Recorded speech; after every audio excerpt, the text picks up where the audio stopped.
ඒ වැට ගහන්න. දැන් මේ වැට ගහන එක තමයි පටන් ගත්තේ. வன்முறையினூடாக அரசை பெற்றுக்கொள்ள நினைத்தால் நாங்கள் கடும் எதிர்வினையாற்றுவோம். அரசுக்கு கடும் எச்சரிக்கை விடுத்த விமல் வீரவம்ச. முன்னாள் அமைச்சர் ஜான்ஸ்டன் பெர்னாண்டோ உட்பட அவரது 2 மகன்களுக்கும் எதிர்வரும் 30ஆம் திகதி வரையில் சிறையில் அடைக்கும்படி உத்தரவு. நாடாளுமன்ற உறுப்பினர் சாமர சம்பத் தசாநாயக்கவுக்கு எதிராக நீதிமன்றத்தில் குற்றப்பத்திரம் தாக்கல். மக்களை அச்சுறுத்தி மகா சங்கத்தை அவமதித்து அரசு அதிகாரிகளை கைது செய்து இந்த அரசை நிலைநிறுத்த நினைத்தால் நாங்கள் கடும் நடவடிக்கை எடுப்போம். அனுரவை கடுமையாக எச்சரித்த நாமல் ராஜபக்ச. 2010 முதல் 2025 வரையில் கொழும்பு மாநகர சபையில் இடம்பெற்ற மிக பெரும் ஊழல் மோசடிகள். அனுரவால் நியமிக்கப்பட்ட குழு வெளிப்படுத்திய ஆதாரம். சிக்கப் போகும் முன்னாள் உறுப்பினர்கள். மஹிந்த ராஜபக்ச காலத்து முன்னாள் அமைச்சர்கள் அர்ஜுன ரணதுங்க மற்றும் அவருடைய சகோதரர்கள் தலைமறைவு. 800 மில்லியன்கள் நஷ்டத்தை அரசுக்கு விளைவித்ததால் தேடுதல்கள் ஆரம்பம். அரசியலமைப்பு பேரவையிலிருந்து ஸ்ரீதரன் உடனடியாக விலக வேண்டும். ஸ்ரீதரனுக்கு எதிராக ஒன்று சேரும் எதிரணி. அர்ஜுனா மற்றும் தயாஸ்ரீ ஜெய்சேகர சுமந்திரன் ஆகியோர் ஒரே அணியில். ඒ වැට ගහන්න. දැන් මේ වැට ගහන එක තමයි පටන් ගත්තේ. வன்முறையினூடாக ஆயுதங்களை ஏந்தி அரச பலத்தை பெற்றுக்கொள்ள முடியும் என்பதே தற்போது மக்கள் விடுதலை முன்னணியின் நிலைப்பாடாக உள்ளது என தேசிய சுதந்திர முன்னணியின் தலைவர் விமல் வீரவன்ச தெரிவித்தார். கொழும்பில் நேற்று இடம்பெற்ற ஊடகவியலாளர் மாநாட்டில் இதனை தெரிவித்த அவர் மேலும் குறிப்பிடுகையில், மகா சங்கத்தினராகவே இருந்தாலும் அவர்கள் தம்மை தாக்கினால் தாமும் பதில் தாக்குதல் நடத்துவோம் என அமைச்சர் லால்காந்த பகிரங்கமாக தெரிவித்துள்ளார். இதுவே ஜேவிபியின் உண்மையான முகமாகும். இது இலங்கை என்ற நாடாகும். இந்த நாட்டுக்கு வரலாற்று முக்கியத்துவம் வாய்ந்த சம்பிரதாயங்கள் உள்ளன என்பதை இந்த அரசாங்கத்துக்கு நினைவுபடுத்துகின்றோம்.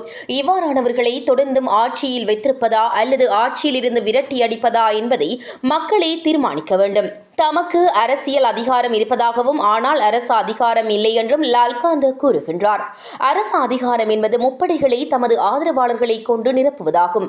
அதேபோன்று நீதிமன்றம், அரச நிர்வாகம் என்பவற்றிலும் கட்சி ஆதரவாளர்களை நியமித்து தனி கட்சி ஆட்சியை நிறுவுவதே அரசு அதிகாரமாகும். பெற்றுக்கொண்டுள்ள அரசியல் அதிகாரத்தை கொண்டு அனைத்தையும் ஜேவிபி மயமாக்குவதற்கான நடவடிக்கைகளே தற்போது முன்னெடுக்கப்பட்டு வருகின்றன. அரசாங்கத்தின் இந்த எதேச்சதிகார முயற்சிகளை தோற்கடிப்பதற்கு மக்கள் முன்வர வேண்டும். வன்முறையினூடாக ஆயுதங்களை ஏந்தி அரச பலத்தை பெற்றுக்கொள்ள முடியும் என்பதே தற்போது ஜேவிபியின் நிலைப்பாடாக உள்ளது. அவ்வாறு இவர்களால் அரசு அதிகாரம் கைப்பற்றப்படும் பட்சத்தில் இந்நாட்டில் மீண்டும் எந்த ஒரு சந்தர்ப்பத்திலும் தேர்தல் நடத்தப்பட மாட்டாது.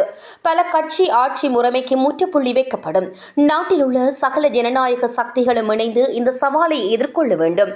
அரசியல் பேதங்களை துறந்து ஐக்கியத்துடன் ஒன்றிணைய வேண்டும் என்றார். முன்னாள் அமைச்சர் ஜான்ஸ்டன் பெர்னாண்டோ மற்றும் அவரது 2 மகன்கள் உட்பட 5 சந்தேக நபர்களையும் எதிர்வரும் ஜனவரி 30ஆம் தேதி வரை மீண்டும் விளக்கமறியலில் வைக்குமாறு உத்தரவிடப்பட்டுள்ளது. சந்தேக நபர்கள் வத்தளை நீதவான் நீதிமன்றில் இன்று முன்னிலைப்படுத்தப்பட்ட போதே இந்த விளக்கமறியல் உத்தரவு பிறப்பிக்கப்பட்டுள்ளது. சந்தேக நபரான ஜான்ஸ்டன் பெர்னாண்டோ கூட்டுறவு மற்றும் உள்நாட்டு வர்த்தக அமைச்சராக பதவி வகித்த காலத்தில் சதோச நிறுவனத்திற்கு சொந்தமான லொரியொன்றை முறைகேடாக பயன்படுத்தியதாக கூறப்படும் சம்பவம் தொடர்பில் சந்தேக நபர்கள் கைது செய்யப்பட்டமை குறிப்பிடத்தக்கது.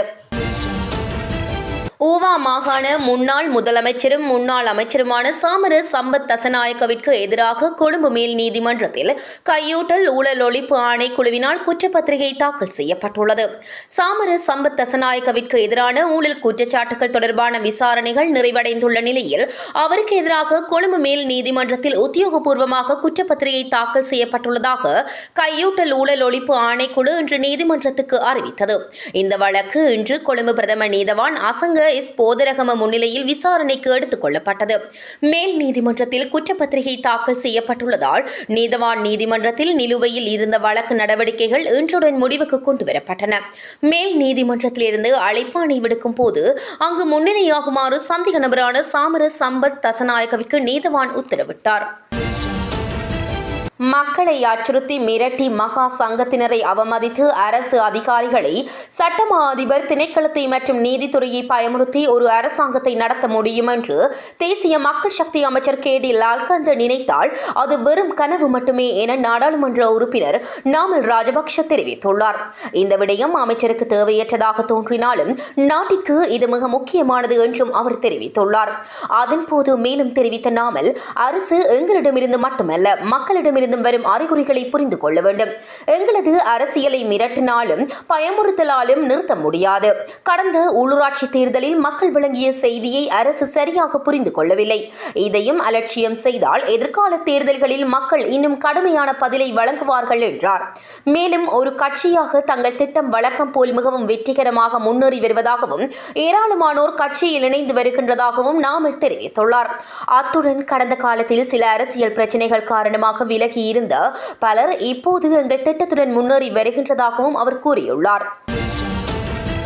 ஜனாதிபதியின் அறிவுறுத்தல்களை மீறி தன்னிச்சையாக எரிபொருள் வாங்கியதன் மூலம் நாட்டிற்கு 800 மில்லியன் ரூபாய் இழப்பை ஏற்படுத்தியதாக முன்னாள் அமைச்சர் அர்ஜுன ரணதுங்க மற்றும் அவரது சகோதரர் தம்மிக்க ரணதுங்க மீது கொழும்பு உயர் நீதிமன்றத்தில் குற்றப்பத்திரிகை தாக்கல் செய்யப்பட்டுள்ளதாக கொழும்பு தலைமை நீதவான் அசங்க எஸ் போதரகம முன்னிலையில் லஞ்ச ஒழிப்பு ஆணைக்குழு ஒரு அறிக்கையில் தெரிவித்துள்ளது.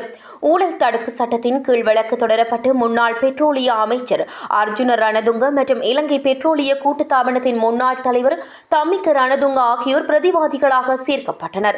சந்தேக நபரான இலங்கை பெட்ரோலிய கூட்டுத்தாபனத்தின் முன்னாள் தலைவர் தம்மிக்க ரணதுங்கவுக்கு எதிரான புகார் அளிக்கப்பட்ட போது லஞ்ச ஒழிப்பு ஆணைக்குழுவின் உதவி சட்ட இயக்குநர் வழக்கறிஞர் அனுஷ சமந்த பெரும இந்த உண்மைகளை முன்வைத்தார். சந்தேக நபர் தம்மிக்க ரணதுங்க மீது விதிக்கப்பட்ட வெளிநாட்டு பயண தடையை தற்காலிகமாக நீக்குமாறு பிரதிவாதி விடுத்த கோரிக்கைக்கு பதிலளிக்கும் விதமாக அவர் இந்த உண்மைகளை முன்வைத்தார். 2017 தொடக்கம் 2018 ஆண்டில் 6 மாத காலத்திற்கு நாட்டிற்கு எரிபொருள் வாங்க திட்டமிடப்பட்டிருந்த 3 நீண்ட கால கேள்விக்கோரலை ரத்து செய்து அதற்கு பதிலாக அதிக விலைக்கு 27 உள்ளூர் கேள்விக்கோரலை செயல்படுத்த ஏற்பாடு செய்ததன் மூலம் இலங்கை பெட்ரோலிய கூட்டுத்தாபனத்திற்கு கிட்டத்தட்ட 800 மில்லியன் ரூபாய் அமெரிக்க டாலர் இழப்பை ஏற்படுத்தியதாகவும் இதற்கு உதவியதாகவும் பிரதிவாதிகள் மீது குற்றம் சாட்டப்பட்டுள்ளது. சந்தேக நபர் தம்மிக்க ரணதுங்க தனது மனைவியின் நோக்கி சிகிச்சை பெற வெளிநாடு செல்ல அனுமதிக்கும் வகையில் பிணைத்தளர்வு கோரிக்கை முன்வைக்கப்படுவதாக அவருக்காக முன்னிலையான ஜனாதிபதி வழக்கறிஞர் சாலிய பீரிஸ் நீதிமன்றத்தில் தெரிவித்தார். சந்தேக நபருக்கு எதிராக குற்றச்சாட்டுகள் தாக்கல் செய்யப்பட்டிருந்தால் அது தொடர்பாக நீதிமன்றத்திடம் கோரிக்கைகள் வைக்கப்படும் என்றும் வழக்கறிஞர் கூறினார். இரு தரப்பினரின் வாதங்களையும் பரிசீலித்த நீதவான் மார்ச் 13 நீதிமன்றத்தில் கூடுதல் ஆதாரங்களை சமர்ப்பிக்குமாறு லஞ்ச ஒழிப்பு ஆணையத்திற்கு உத்தரவிட்டார். 2010 முதல் 2025 வரையிலான 15 ஆண்டு கால பகுதியில் கொழும்பு மாநகர சபையில் நடந்த ஊழல் மற்றும் முறைகேடுகளை விசாரிக்க ஜனாதிபதி அனுரகுமார திசாநாயக்கவால் நியமிக்கப்பட்ட விசாரணை ஆணைக்குழு தற்போது தனது பணிகளை தொடங்கியுள்ளது. அதன்படி சம்பந்தப்பட்ட காலகட்டத்தில் நடந்த ஊழல் மற்றும் மோசடி தொடர்பான தகவல்களையும் முறைப்பாடுகளையும் சமர்ப்பிக்குமாறு ஆணைக்குழு பொதுமக்களிடம் கேட்டுக்கொள்கிறது. ஊழல், மோசடி மற்றும் குற்றவியல் நம்பிக்கை மீறல், அரச வளங்கள் மற்றும் சலுகைகளை தவறாக பயன்படுத்துதல், சட்டவிரோத ஆட்சேர்ப்பு மற்றும் நியமனங்கள் கொள்முதல் செயல்முறைகளில் மீறல்கள், அசையும் மற்றும் அசையா சொத்துக்களின் குத்தகையில் ஏற்பட்ட முறைகேடுகள் மற்றும் உரிய செயல்முறைக்கு வெளியே எடுக்கப்பட்ட சட்ட நடவடிக்கைகள் மற்றும் தீர்வுகள் குறித்தும் ஆணைக்குழு விசாரிக்கும். முன்னாள் உயர் நீதிமன்ற நீதிபதி சட்டத்தரணி பியசேன ரணசிங்க தலைமையிலான ஆணைக்குழுவின் மற்ற உறுப்பினர்கள் இலங்கை கணக்கியல் சேவையின் ERMSH ஏகநாயக்க மற்றும் ஓய்வு பெற்ற மூத்த காவல்துறை கண்காணிப்பாளர் DS விக்ரமசிங்க ஆகியோர் பணியாற்றுகின்றனர். தற்போதைய மற்றும் முன்னாள் அரசியல் அதிகாரிகள், அரசு அதிகாரிகள் மற்றும் சேவை வழங்குநர்களுக்கு எதிராக பெறப்படும் முறைப்பாடுகளை விசாரிக்கவும் பொறுப்பானவர்களுக்கு எதிராக சட்ட நடவடிக்கை எடுக்க பரிந்துரைக்கவும் ஆணைக்குழுவுக்கு அதிகாரம் உள்ளது.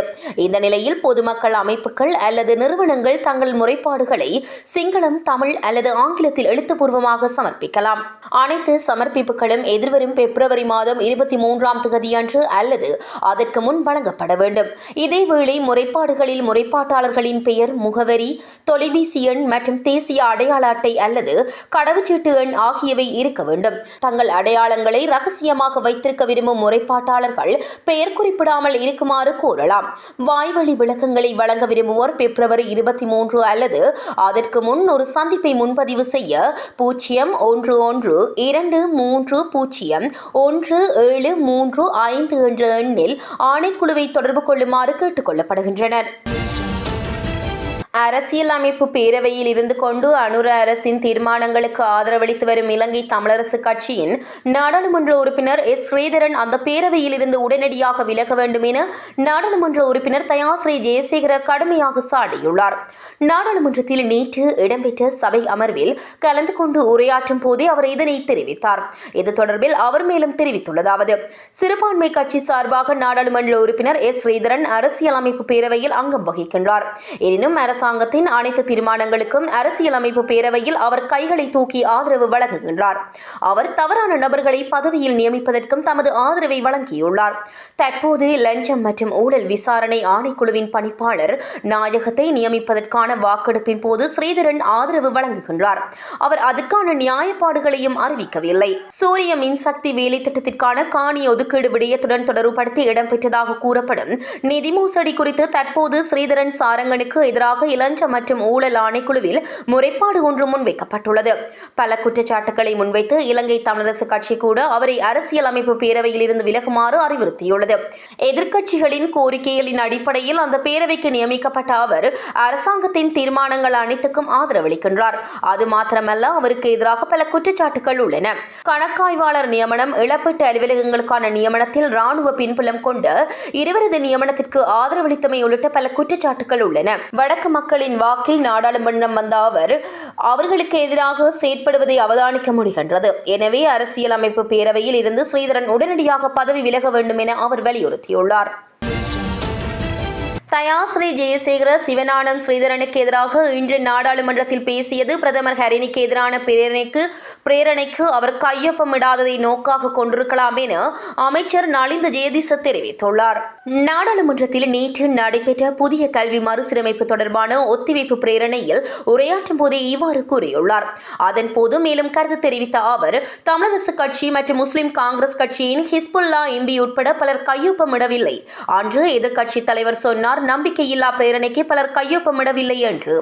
ஆனால் பிரேரணைக்கு 20 எம்பிக்கள் கையொப்பமிட்டால் போதுமானதாகும். இது தொடர்பில் எதிர்க்கட்சி அலுவலகத்தில் பேச்சுவார்த்தை நடத்தும் போது 20 எம்பிக்களுக்கும் மேற்பட்டோர் இருந்தனர். அதிலும் 3 எம்பிக்கள் கையொப்பமிடவில்லை என்றே தோன்றுகின்றது. அதனால் நாம் வினயமாக கேட்டுக்கொள்வது, அதை கொண்டு வாருங்கள். சஜித் பிரேமதாச உட்பட சிறு குழுவின் சூழ்ச்சிகளுக்கு அகப்படாமல் தனது மனச்சாட்சிக்கு உட்பட்டு செயற்பட்ட எதிர்க்கட்சி உறுப்பினர்களுக்கு இன்று என்ன நடந்துள்ளது? இன்று பிரேரணைக்கு கையொப்பமிடாத எம்பிக்களுக்கு எதிராக செயற்பட ஆரம்பித்துள்ளனர். தயாஸ்ரீ ஜெயசேகர எம்பி அரசியலமைப்பு சபையை தொடர்புபடுத்தி சிவஞானம் ஸ்ரீதரன் எம்பிக்கு எதிராக இன்று நாடாளுமன்றத்தில் பேசியது பிரேரணைக்கு கையொப்பமிடாததை நோக்காக கொண்டதாகவே எமக்கு தோன்றுகின்றது என குறிப்பிட்டுள்ளார். திருகோணமலை கோமரங்கடவல அடம்பன பகுதியில் பாடசாலை செல்லும் மாணவர்களுக்கு கசிப்பு அருந்த கொடுத்ததாக ஓய்வு பெற்ற ராணுவ வீரர் ஒருவர் மீது போலீஸ் நிலையத்தில் முறைப்பாடு செய்யப்பட்டுள்ளது. 8ஆம் தரத்தில் கல்வி பயின்று வரும் மாணவர்களே பாதிக்கப்பட்டுள்ளனர். ஓய்வு பெற்ற ராணுவ வீரர் ஒருவர் குறித்த சிறுவர்களை அழைத்து சென்று கசிப்பு அருந்த கொடுத்ததாக பாதிக்கப்பட்ட மாணவர்களின் பெற்றோர்கள் கோமரங்கடவல போலீஸ் நிலையத்திற்கு தெரியப்படுத்தியுள்ளனர். இந்த நிலையில் பாதிக்கப்பட்ட மாணவர்களை கோமரங்கடவல பிரதேச வைத்தியசாலையில் சிகிச்சைக்காக அனுமதித்துள்ளது. இச்சம்பவம் தொடர்பில் விசாரணைகளை முன்னெடுத்து வருவதாக கோமரங்கடவல போலீசார் தெரிவித்தனர். சட்டமா அதிபருடன் தொடர்ந்தும் பணியாற்ற அரசாங்கம் தீர்மானித்துள்ளதாக எரிசக்தி பிரதி அமைச்சர் அர்க்கம் இலியாஸ் தெரிவித்துள்ளார். தென்னிலங்கை ஊடகம் ஒன்றின் அரசியல் நிகழ்வொன்றில் கலந்து கொண்டு கருத்து தெரிவிக்கும் போதே அவர் இதனை தெரிவித்தார். சட்டமா அதிபரின் நடவடிக்கைகளில் அரசாங்கத்துக்கு எந்த ஒரு பிரச்சனையும் இல்லை என பிரதி அமைச்சர் சுட்டிக்காட்டினார். மேலும் கருத்து தெரிவித்த அவர், சட்டமா அதிபர் பாரபட்சத்துடன் பணியாற்றி வருவதாக குற்றம் சுமத்தப்பட்டு வருகின்றது. எனினும் எங்களுக்கு அப்படி எதுவும் தெரியவில்லை. சட்டமா அதிபர் அவருடைய பணிகளை சீராகவே மேற்கொண்டு மேற்கொண்டு வருகின்றார். அவருடைய பணிகளில் அரசாங்கத்துக்கு எவ்வித இடையூறுகளோ பிரச்சினைகளோ இல்லை. ஆகவே தற்போதைய சட்டமா அதிபருடன் அரசாங்கம் தொடர்ந்தும் பணியாற்றும் என தெரிவித்தார். இதேவேளை சட்டமா அதிபரை நீக்குவது தொடர்பில் அமைச்சரவையில் கலந்துரையாடப்படவில்லை என நீதி அமைச்சர் ஹர்ஷன நாணயக்காரர் நேற்று தெரிவித்துள்ளார். சமூக ஊடகங்களில் எந்த வகையான அறிக்கைகள் வெளியிடப்பட்டாலும் சட்டமா அதிபரை நீக்குவது குறித்து அமைச்சரவைக்குள் எந்த கலந்துரையாடலும் நடத்தப்படவில்லை எனவும் நீதி அமைச்சர் ஹர்ஷன நாணயக்கார மேலும் தெரிவித்துள்ளார்.